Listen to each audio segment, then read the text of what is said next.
కృష్ణ గారు కూడా average student. Average student అయితే ఎప్పుడైతే తిలక్ గారు కూడా అన్నారో బాగా యాక్టర్ అయిపోవాలని విపరీతమైన కోరుకుండేది. అప్పుడు అనేవాడు పెద్ద యాక్టర్ని అయిపోవాలి, పెద్ద థియేటర్, వాళ్ళ ఊర్లో గైటీ థియేటర్ అని ఉండేది. ఆ గైటీ థియేటర్లుగా పెద్ద థియేటర్ కట్టాలి, మంచి పడవ లాంటి కారు కొనుక్కోవాలి, ఇవన్నీ అనేవాడు. ఓకే.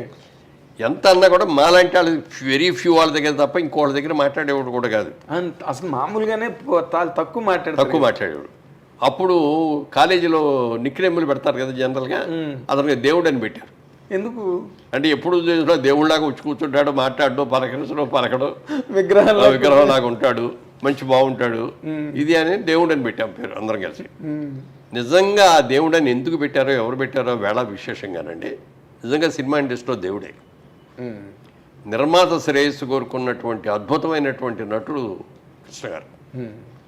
ఎవరన్నా తనతో సినిమా ఫ్లాప్ అయిపోతే, అతను వచ్చి కనపడకపోతే బంగారం కాదు హనుమంతరావు గారిని పిలిచి ఏంటాడు అసలు కనపడలేదు అంటే, ఫ్లాప్ అయింది కదా అందుకని రావట్లేదు అన్నాడు.